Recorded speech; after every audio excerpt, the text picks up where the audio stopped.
I'm John Hook, so I'm a senior lecturer here at the University of York, and I'm here with my colleague Simona Manni today to tell you about a project that's called Personalising Cancer, Fertility and Me. Brilliant. So as I just said, I'm John Hook and I'm here with my colleague Simona Manni, and we're both researchers here at the University of York.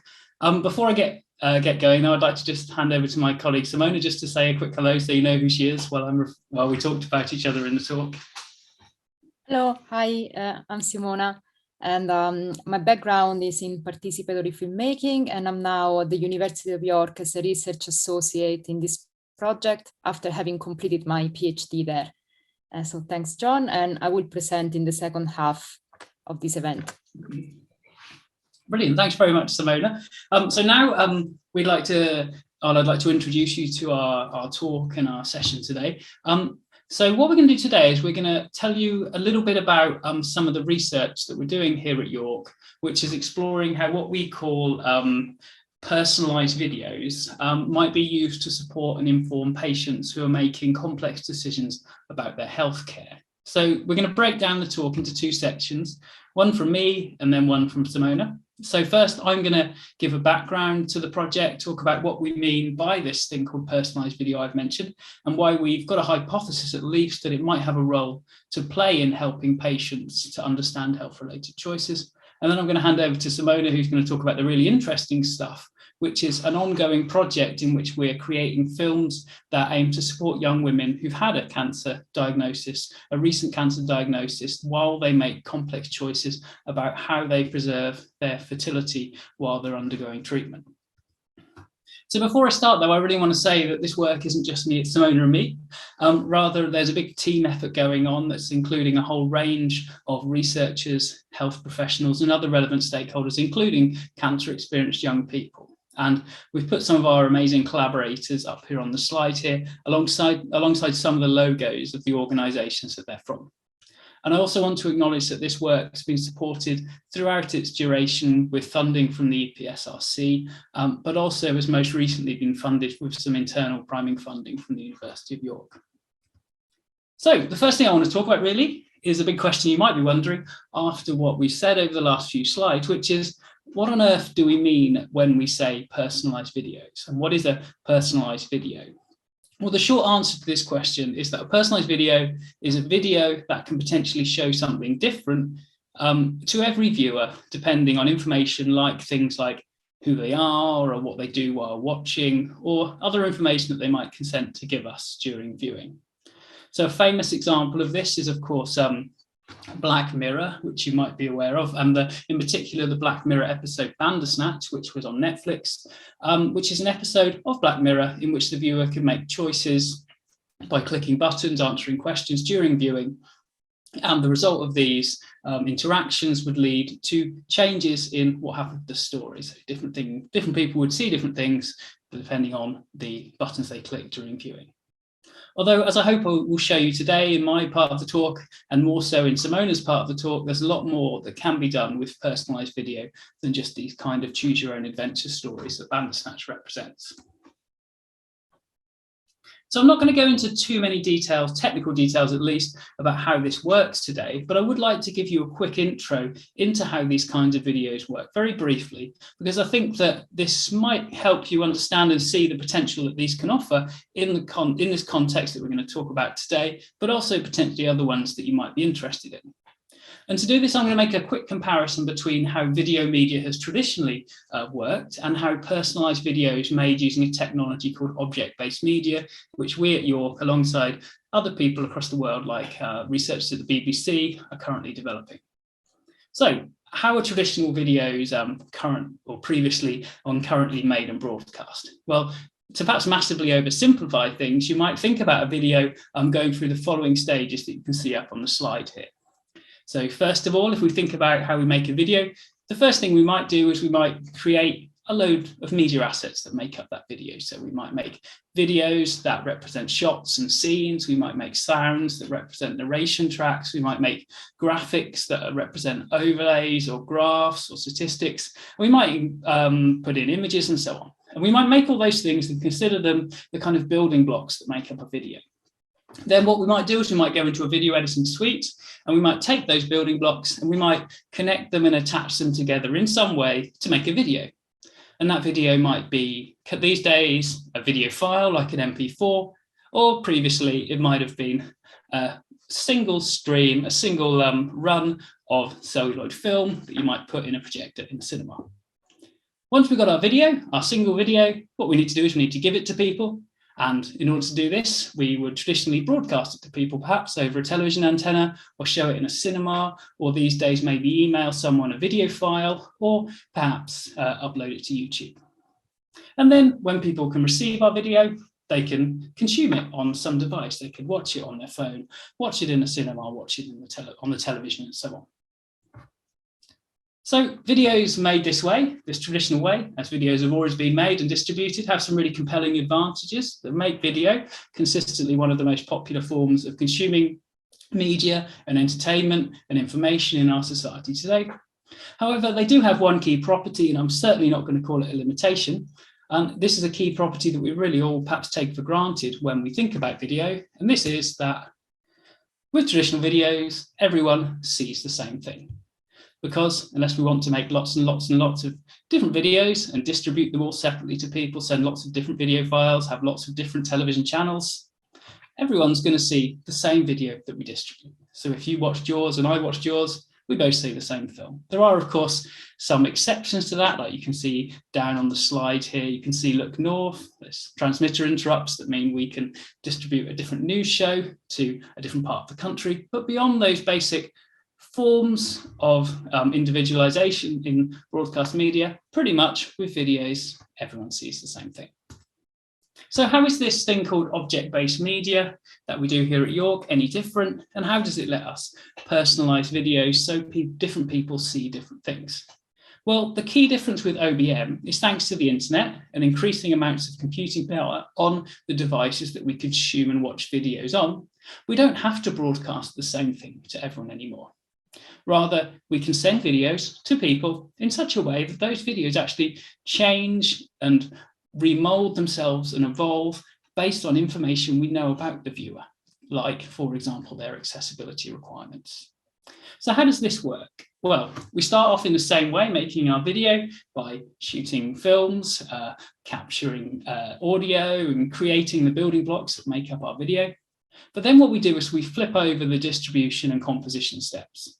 So rather than putting all of those things together as a filmmaker and making them into a single film and then sending them out, what we do actually is we send everything out to everyone. We don't actually do that because that'd be massively inefficient. But for now, let's assume conceptually at least, we send all of the building blocks that make up the film and lots of other possible versions of the film to the audience. And we do that alongside something called metadata.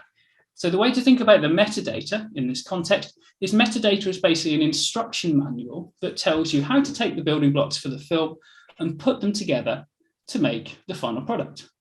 The interesting thing about the metadata, perhaps, is that we can send out lots of different instruction booklets that tell the user, or the viewer's device at least, how to put the film together in different ways based on information we know about them, things they click on, or information about where they are, and so on.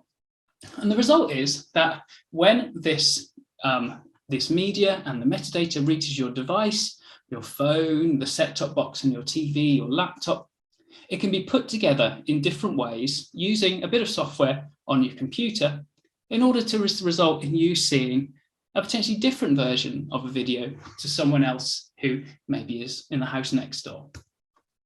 So the result of this is that creators, if they wish at least, we aren't forcing anyone to do this, but if they wish, creators have the opportunity to make videos that can now be highly personalized to take into account who the viewer is, their interactions, and other data that we might hold about them or the user might give to us. So what kind of things could we potentially do with this? What does this personalization actually mean? Well, you'll see lots and lots of examples of what we mean by this as the talk goes on, in particular when Simona starts talking about what we're actually doing in the film that we're focusing on in this case study. But to give you a quick overview of some of the things you might do, Some examples of the kind of personalisation opportunities you might see in this context could be the idea of changing the narrative structure of a story. For example, to tell a story in a documentary film that maybe is of most relevance to someone or shows a more relevant perspective on a topic to someone, perhaps to really appeal to them in an argument or evoke a particular emotional response to them. Or in the Bandersnatch example, you could imagine a viewer is able to more actively navigate through a video by making choices, perhaps choosing topics that are interesting to them and then seeing more of those topics. Or moving away from story structure, you could think about how we could change the content of the graphics in a film, maybe to show diagrams or charts or graphs or different statistics in order to make an argument or present information differently to a different person. Or in the context of accessibility, which is a particularly exciting area of object-based media, we could potentially do things like vary the text size or the contrast or the presence of a signer, or even the form of sign language that a signer speaks to maybe have a much more finite and detailed response to the accessibility needs of the user than is possible under current technology. So that's the kind of ideas of personalized video in abstract. To show you a bit more about what we mean in more concrete terms, I'd like to quickly tell you about a couple of films that we've made in our lab using this approach in the past. So the first one is a film that was an informational campaign called Brooke Leave Home. And this was a film that was about the regional disparity in support that care leavers in England received when leaving the care system. So the film tells the story of Brooke, who was a fictional looked after child who was facing the challenge of setting up an independent life after turning 18 and leaving a foster home. The film shows the challenges she faces in doing this with a script that was based on the real experiences of care leavers from a charity that we work with. So what's different about this film compared to maybe a traditional campaign video that you might make on this topic using a video camera and traditional video editing software is that if you watch this film in York, you'll see different things happen to Brooke that are as a consequence of the level of funding that she would actually receive in York based on things like council data, open data sets and so on. Whereas if you watch the film in Bristol, you'll see a potentially different story unfold depending on the support that she'd receive in that local area. And then at the end of watching the film for the first time as a viewer, you get the opportunity to watch it again from multiple different areas. So what we give you is a data visualization that shows a map of England. You can click on different parts of England to see the funding levels of support received in different local authority areas. And then at the end, you can say, okay, I'm interested in what it'll look like in Northumbria, for example. You can click on Northumbria and watch the film again and see how Brooke's life pans out in that place.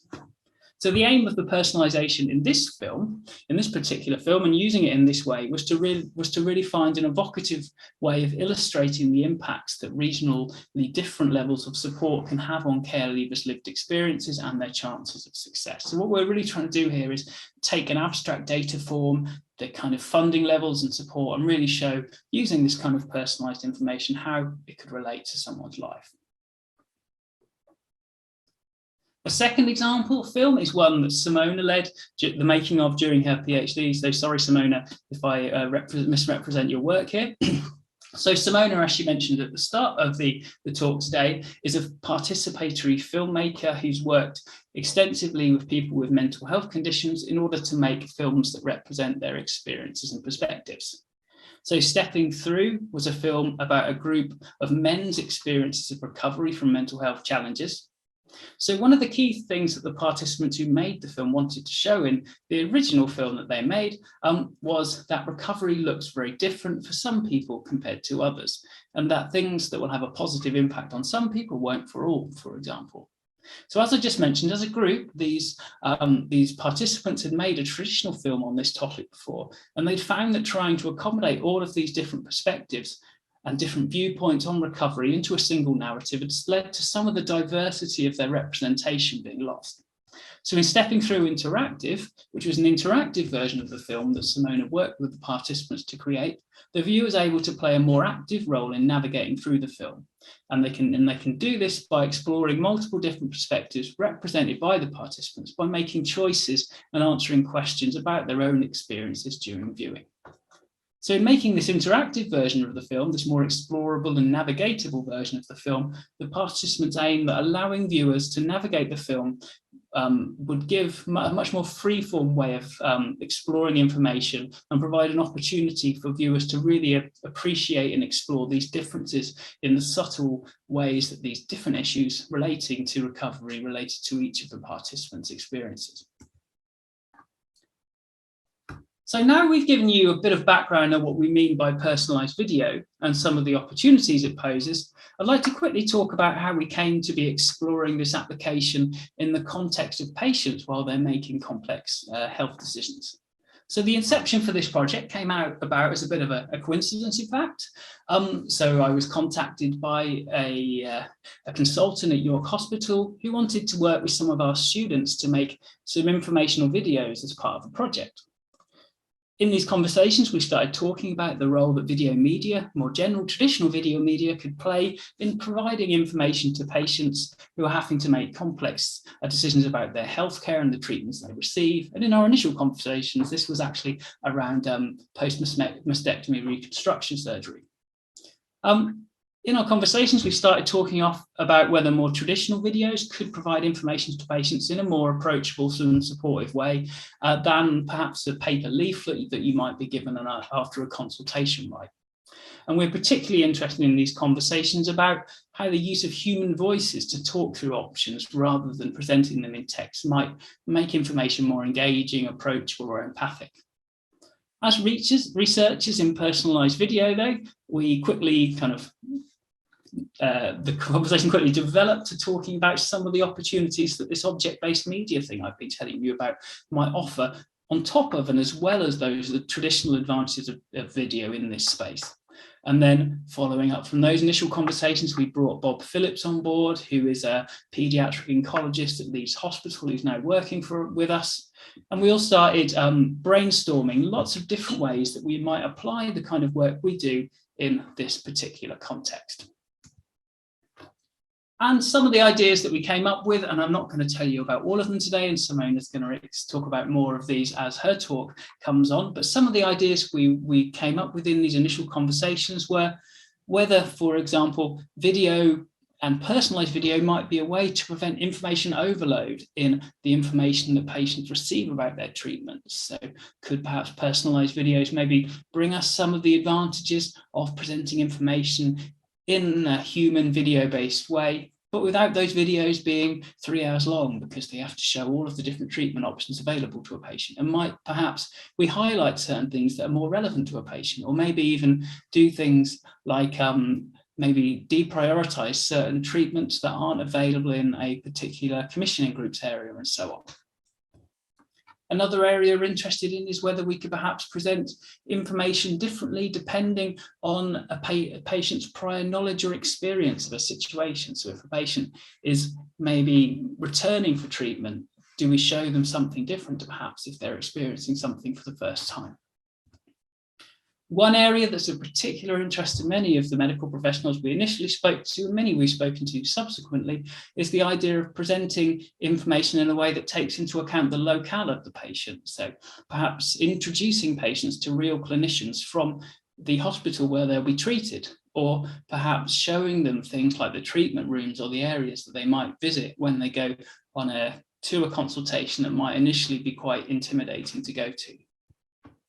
And finally, perhaps as these object-based media videos that we create are digital artifacts, whether there are opportunities for the metadata and the processing of the metadata as part of viewing to actually lead to some kind of logging data that might provide information about what the patient does during viewing, that could be used with the consent of the patient, maybe to scaffold a follow-up meeting with a doctor, maybe highlighting some of the areas that are of concern to a patient as an aid memoir that might then guide them into asking certain questions when they go and have a follow-up visit.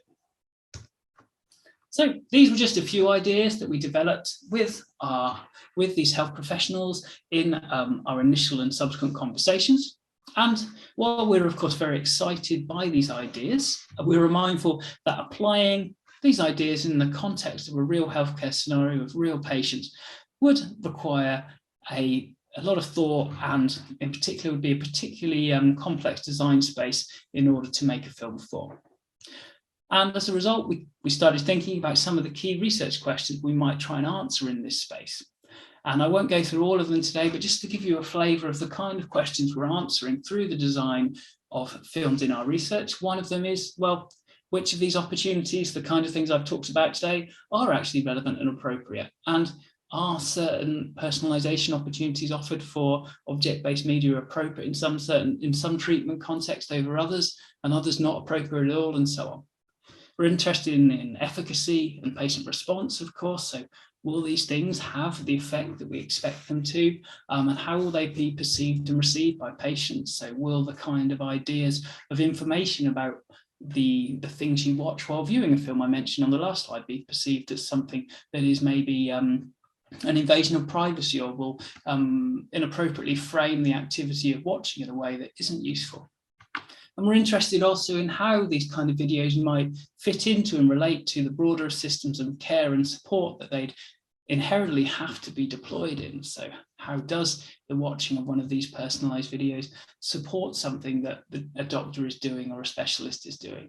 And how does the information, for example, that we're personalising these films based upon actually come to exist and come to be passed into the film in a way that doesn't create an additional overload for a doctor, for example? And are there any other key practical challenges that could really impact the production of this kind of work, such that it is feasible or infeasible in the context of, for example, the budgetary constraints or the logistical constraints of an organisation like the NHS? So in order to begin to understand some of these questions, and I very much say begin to understand, we decided that we would really try and make a first initial case study film. So a film that would explore these ideas in the context of a real clinical scenario, so we could really begin to grapple with some of the complexity in this space. And in order to do this, we began to work in a case study, which one of our collaborators, Bob Phillips, who I've mentioned earlier, who's a paediatric oncologist over in Leeds, was working on at the time. And this was the area of supporting young women with a recent cancer diagnosis in making choices about their fertility preservation. So in making this film, which we're in the early stages of making, we hope to take the first steps in understanding how aspects of these ideas I've talked about in this part of the core of the talk could be applied to have real significant impact on patients experiencing this situation. But also, we're keen through this first process to develop insights into the role that personalisation and personalised video can play in supporting patient decision-making and patient support that could potentially generalise to other clinical contexts too, and support us and others in making future films and taking advantages of personalisation in video in these contexts in the future. So now I'd like to hand you over to my colleague Simona, who's leading the research case study, so who's really doing the most interesting work here, which is really thinking about and grappling with this complex design challenge of how we make a film to support and suit this very complicated clinical context. And she's going to tell you about our initial work, where we've got up to, and some of the key things we've learned. So thanks very much for listening to me. I'll see you at the end for questions. And now I will pass over to Simona. Yes, thanks, John, for illustrating all these array of possibilities that come from applying object-based media and personalization in this context of complex decisions in healthcare. And what I'll be doing in this part of the presentation, as John introduced, is talking about how all those possibilities relate to a specific case study, which is the context of young women being diagnosed with cancer and having to make crucial fertility preservation decisions before the start of their cancer treatment. And I introduce here the concept of neutrality that we haven't met yet, other than the concept of personalizations that we just explored. And in a few minutes, I will explain why neutrality comes into play here. And I will cover the context, some aspect of the design process. Then I will illustrate some aspect of the film, so some of the features we're developing, keeping in mind that this is a work in progress at the moment, so anything that you will see for now is drafts, it's not a final version yet. And also we are working really into making a pilot, a prototype of what is going to be in the future a much larger film. So I will explain which parts we are implementing right now and which parts we plan to expand on in the future, and other future plans from there. Sorry, let's see, okay. So I will explain what is the situation that the patients that will be working with find themselves into. Please bear in mind that my background is not in health sciences. I come from media and community work. So if anyone in the audience is from a medical background, perhaps I will be oversimplifying some stuff. So forgive me, but I would just like to give a general idea of the situation in which the patients that we're working for are. These are basically people, and we're talking specifically about young women, 16 to 25, who have just been diagnosed with cancer. They have been assigned a cancer treatment by their oncologist, but the cancer treatment hasn't started yet. And they are made aware of the fact that amongst the many side effects that cancer treatment can have, some of them affect fertility and could impact their ability of having children in the future. So patients find themselves having to make a decision whether to have a fertility preservation procedure before they start cancer treatment or whether not to do it. And they have a very limited time to decide. This decision is complex because it's not just determined by the medical situations that they're in, so the type of cancer, their age, how quickly they have to start treatment, but also by their personal history, whether they have children already, whether they were planning on having children, whether it's important for them to have biological children or they're also open to other options. So very sort of personal, important values.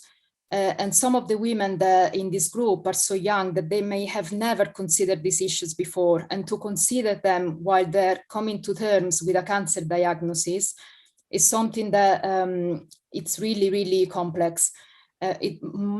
Some of these options also depend on the resources available, funding, and what's in the region. So there are all these different factors coming together. And not surprisingly, research shows that many women find this an extremely difficult decision, and often they don't feel like they're supported well enough in making these decisions. At times, they haven't been referred to the suitable facility that could support them.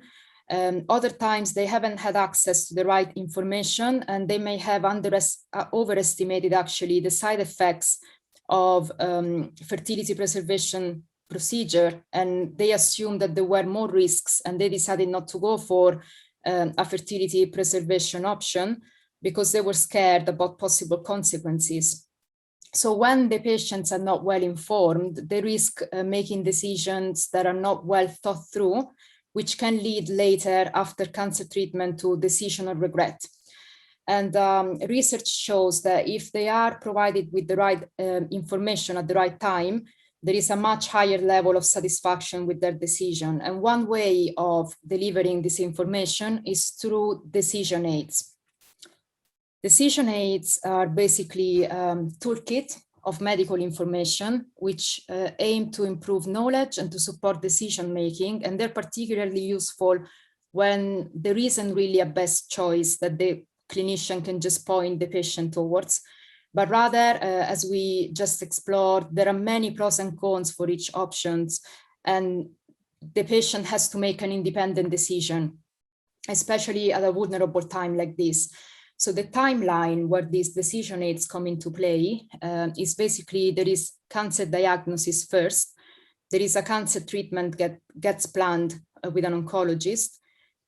In this moment, the patient received the decision aid, which has all the information around the possibilities that they can access. And so all the different fertility options available to them, they have some time to absorb this information. And then having all of this in mind, they can go and have a meeting with a fertility care team that will help them make the final decision on what to do. If they opted for a fertility preservation method, this gets performed, and after they start cancer treatment. So it happens in a very sort of short window of time. And decision aids help patients arrive to the meeting, having digested some of their information. what research shows, and we found talking to people with lived experience of these issues, is that sometimes if they go into the meeting not being prepared, they receive all of this medical information and they're not able to digest it in the moment and make a really informed decision. So one of these decision aids is Cancer, Fertility and Me, the decision aid that has inspired this entire project. It was designed by a team at Leeds Beckett University, comprising researcher and health professional from many different backgrounds. So it was a very big multidisciplinary group that designed decision aid, which is in form of a written text, so a booklet, and a website that really closely resembles the booklet. There is a version for adult women and there is a version for teenagers and young adults. And the way that this text-based decision aid works, I've just here sketched out the structure. It's supposed to be read from start to end. It's given to the patient. It has an introduction where basic concepts of fertility and reproductive system are explained. These are concepts that are then necessary to understand the rest of the booklet. In this introduction, it's not yet about cancer, it's strictly about fertility and how it works, especially keeping in mind that there might be very young women that have never thought about this issue before, or they never tried to have children before. So it's necessary to clarify the concepts, first of all. Then there is a section about how cancer treatments, different cancer treatments can affect fertility and all the side effects that they might have. From there is a presentation of different fertility preservation methods that go from egg freezing, embryo freezing, ovarian tissue freezing, ovarian suppression, and others, with an explanation of how they work, who they might be best for, and what kind of side effects they might have. Then there is a short section about basically how to process all this information, how to make the decision, who to talk to, and how to support oneself in this process. And then there is a little bit around decisions to do with fertility during and after cancer treatment rather than before. But most of the booklet is dedicated to those decisions that have to be taken immediately. So I'm going into quite detailed here because I would then explain how we turn this booklet into a personalized film, and we're in the process of doing so. Okay, so yeah, sorry, where am I? Yes, and what came from an evaluation of the decision aid that I just described and some informal conversations with the health professionals involved is that it was a very helpful tool and it's being used widely. But part of the feedback was from patients that they felt that they had to read information that wasn't relevant to them at times. So there was a risk of information overload. So for instance, if someone is being treated with chemotherapy, why do they have to know the side effects of surgery if they're not going to have that? Or if they know that a certain fertility option is not for them, is it useful to read all the pros and cons of that too? So at times for patients, it wasn't fully clear why they were reading certain materials. At times there was some feedback around the fact that there were portions of the booklet, especially around side effects, that was emotionally quite heavy because it was a list of side effects and possible issues that of course the person needs to take into consideration while they're already struggling with their health. So our project started with the aim of creating a personalized film that would re-elaborate the content of the booklet so that instead of being consumed in a straight line from start to end, the information could be rearranged in different ways according to data from the patient, including their medical information, but also perhaps their values. And we wanted to do that so that we could present patients with more relevant information that it's responsive to their circumstances. Also to take advantage of a medium, which is video and interactive, that could be better equipped at engaging young people. And also using the power of video in the sense of the human voice and face expression and all of that human storytelling element that could convey the information in a more empathetic way rather than written text. So this was sort of the aims that we were aiming for. And we also wanted to co-design some aspects of the film, working with health professionals and with young women who had to make these decisions in the past, who are not currently making fertility decisions, but who have lived experience of this situation. The way the project panned out was that there was an initial phase in which I was not directly involved, where a health science student, Jamal, worked with Jon during a summer school at the Digital Creativity Labs, which is the lab that we're all based in. And she created, she basically deconstructed the booklet and created a non-linear structure with all the different information. From there, I came in and we started to reflect on the type of personalizations that we could offer. And our initial plans were very ambitious. We wanted to make the film fully personalized. We wanted to know data about the patient in terms of the cancer types that they had cancer treatment, and also find out some of their values along the way. And based on that, the film would rearrange itself. And the three types of personalizations that we were looking at offering was knowledge-based personalization for the chapter on fertility and the reproductive system, where we hypothesized that we would somehow find out prior knowledge of the patient and only give information that they didn't already know, so that they didn't have to watch stuff that for them was clear already. We wanted to then personalize some aspects of the film based on clinical decision. For instance, if we knew that someone was going to have chemotherapy, we would focus their attention on the side effects of chemotherapy rather than necessarily presenting all of the other cancer treatments.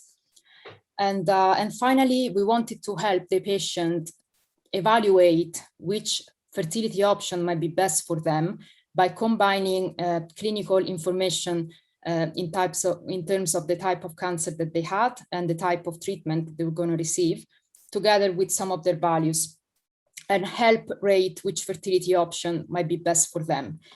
However, these plans changed when we started working with clinicians and health professionals in the field. We discovered that actually, from their perspective, a decision aid needs to be much more neutral. Information needs to be delivered with a certain amount of uniformity rather than personalization, in order to avoid incurring in some risks that we weren't fully aware of. For instance, when cancer patient is starting their journey, they might be assigned just one type of treatment, for instance, chemotherapy, but according to how their cancer reacts to the chemo, they might end up having more treatments. And that's the reason why they are advised to read the side effects of all of those treatments. At the same time, it's really difficult to make an evaluation of which fertility preservation method might be best for them, because when we started to work out there which criteria we might follow, we realized that things are so personal in this field and so complex and so unique to each patient that if we rate the options too clearly, we might misdirect someone towards an option that sounds in paper right for them, but in actual practice might not be the one that's more suitable for them. And that assessment can only be made by a clinician that's talking to the patient in person and knows the full history to a degree that we won't be able to in a film. So for clinicians, the information needs to be delivered with the same level of visibility. Each patient has to have the same level of information. No option should be privileged over another. And finally, there is the issue of diversity and inclusion, that when we present information in human form, according to whoever is delivering their information, if the patient doesn't find some way of relating to them, they might receive the information with a certain level of distrust. So there needs to be enough diversity and inclusion. So from the medical world, we got a feedback that things need to be neutral. When we started talking to young people, a young person specifically that has been helping us, and also Mark Wilkinson, who's a consultant and a filmmaker who specialized in working with young people with cancer, We found, however, that there was a different need. Young people are really keen into comparing their experiences with others. They go and look for other young people that had to make the same decision. They want to relate to someone. There are different ways in which they can do that. They can simply go on Google and randomly find content, some of which might be very well curated and careful, and some of which may, on the other hand, be completely uncontrolled.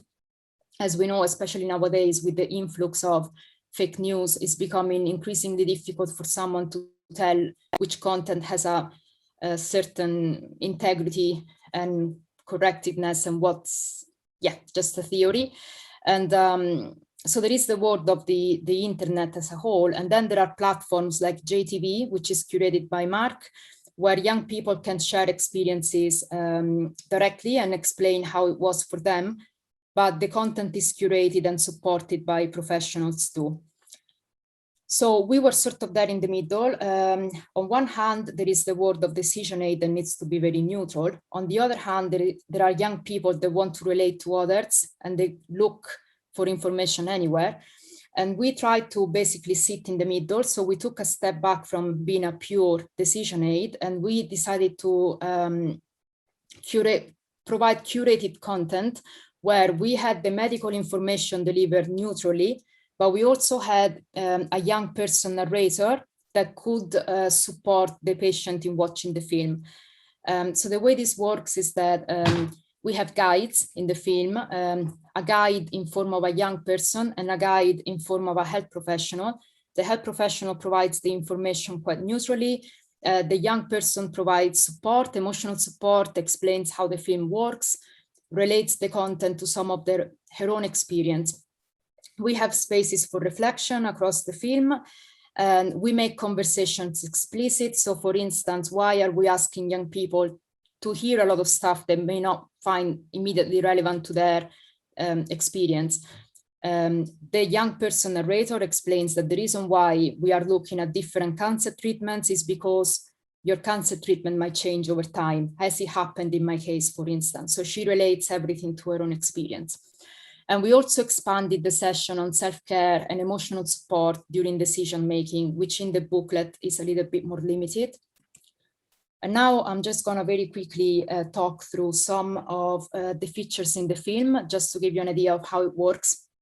Basically, the film starts with possibility for health professional to input some information about the patient before the patient receives the film, in particular their age and which cancer treatments they're going to have. And this is going to influence some aspect, personalize some aspect of the film without, however, impacting on the neutrality of the medical information.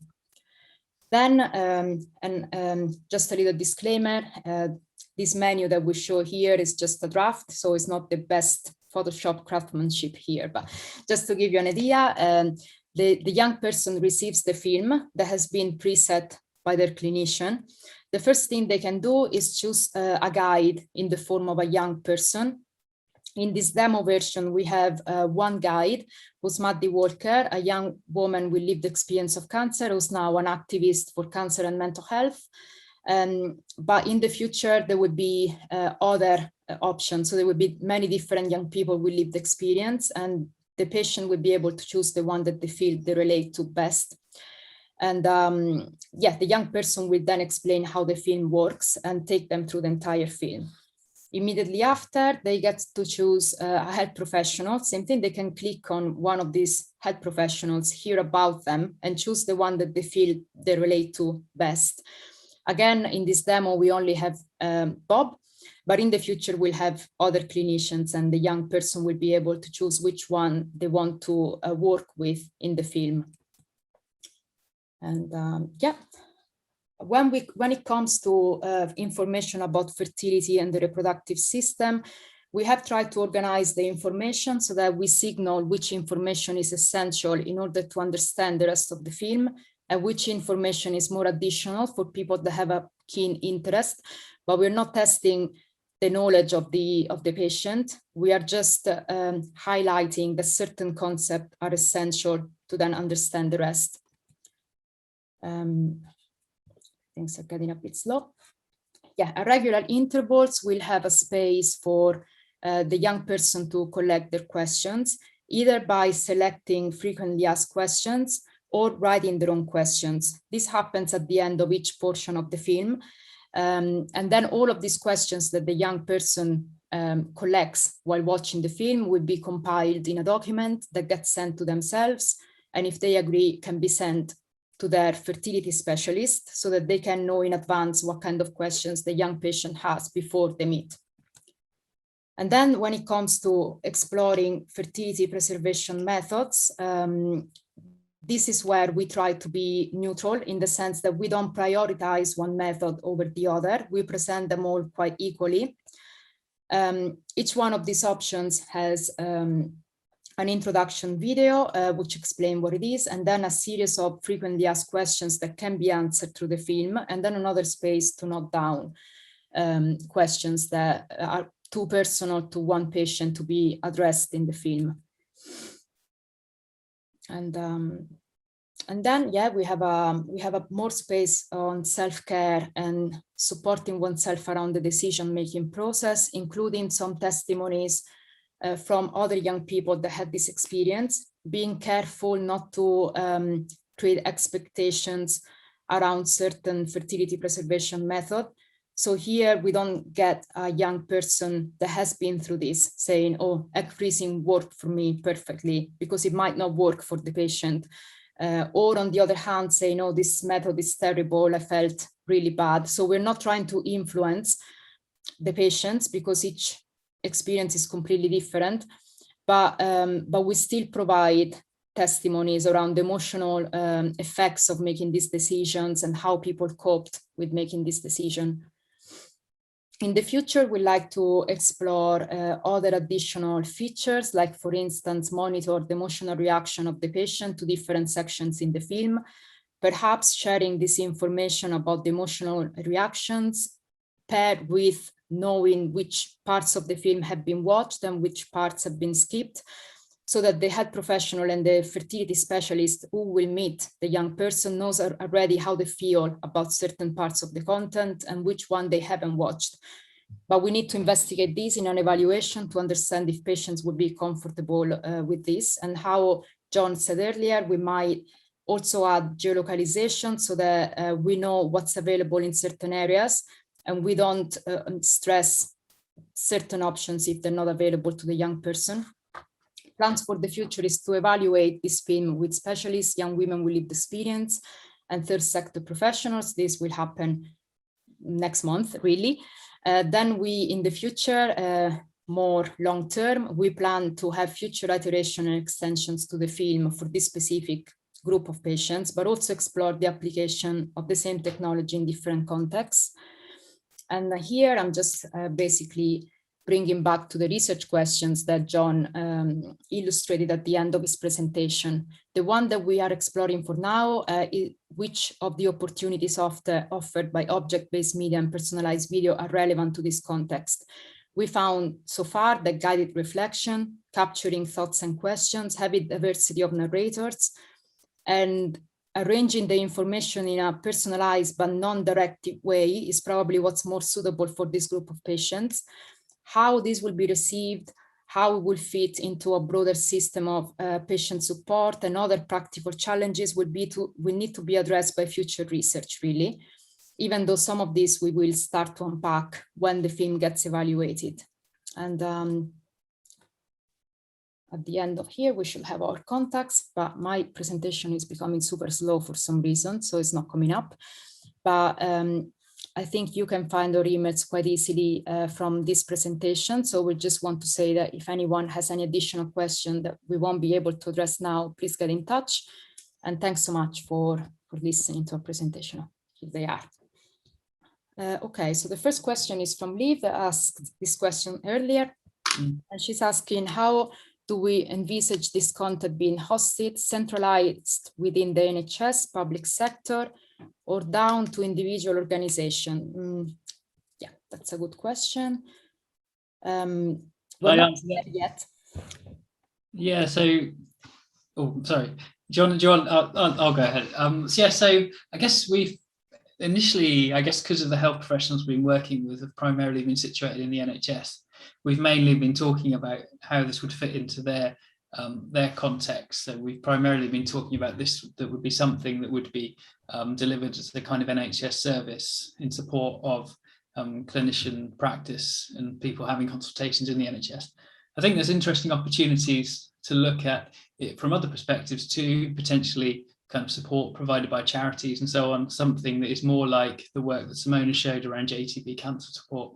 And I think in that context, and that very different context, there might be some different constraints that maybe don't bind us too much or direct us too much towards the more neutral approach we're taking.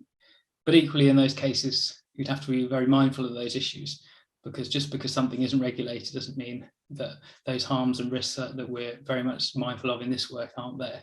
I don't know, how does that answer the question? Simona, have you got any comments to add on that question? Well, yeah, I mean, I think this will be part of also the evaluation that will be carried out with health professional. There is quite a long workflow to get something like this approved to the level in which it will be used by patients. And yeah, I think as part of that research, we'll investigate how this could best work and in which context this should be. So maybe we don't have a full answer yet. So I read the next one. Question from an anonymous attendee. So do you think there's a risk of personalisation being intrusive or making people feel put off? For example, I sometimes feel irked when someone asks how my day is going and what my name is in large coffee chains, because it doesn't feel like a genuine and personal interaction, rather a commercial one. Okay. Well, here, yes, I think there is a risk that some patients might find just the film arrives to you knowing already how old you are and what kind of cancer treatment you will have. So there might be a risk that some young people might feel that this is a bit intrusive. It's a very different scenario from maybe the coffee chains, because it's not a commercial experience. No one is being sold anything really. So I see how that scenario doesn't feel very genuine. In this case, there is really an aim to help the young people make an informed decision. And in course of the film, we explain through the young person that acts as a guide why we are delivering information in a certain way. And the fact that it comes from a young person that has lived experience of what they're currently going through, hopefully will make the personalization feel more caring, let's say, than intrusive, I hope. But that's also something that we would like to explore in evaluation. And also when it comes to sharing information from the viewing experience with health professionals, we want to make sure that it's not something that the patient might find intrusive. It's something that a health professional would really like, to receive information about how much content the patient has watched and what kind of content they reacted negatively to or positively to, because that's very important information to set up a productive meeting. But we'll have to check whether young people are comfortable with that really. Anything else, John? Yeah, that answered that question really well. And I think, yeah, the key thing you say is this is one of our key research questions. I mean, one thing on terms of the kind of delivery of personalization, I think a very important thing that we're thinking about is the kind of framing and the explanation of where that information comes from, how it's in the film. So I think the workflow we're imagining at the moment is one where the doctor would sit with you and would kind of configure the film in your presence, maybe on an app, and then would give you a link. And then in the film, all the personalization would be framed in terms of things like, your doctor has told us your treatment plan.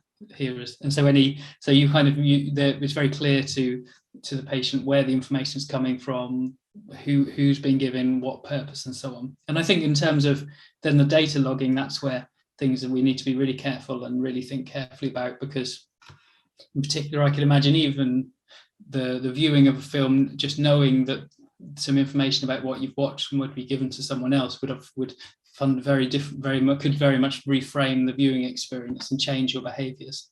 So I think we're very much in that context, although the health professionals are very keen to have access to that information, we're in our film, as Simona showed, which the kind of information captured during the film is very much something that's done in support of the viewer. So it's giving that viewer the opportunity to collect information for themselves that they're then given at the end, that they might choose to print out and then take onto a consultation, rather than something that would be kind of captured as a kind of logging process.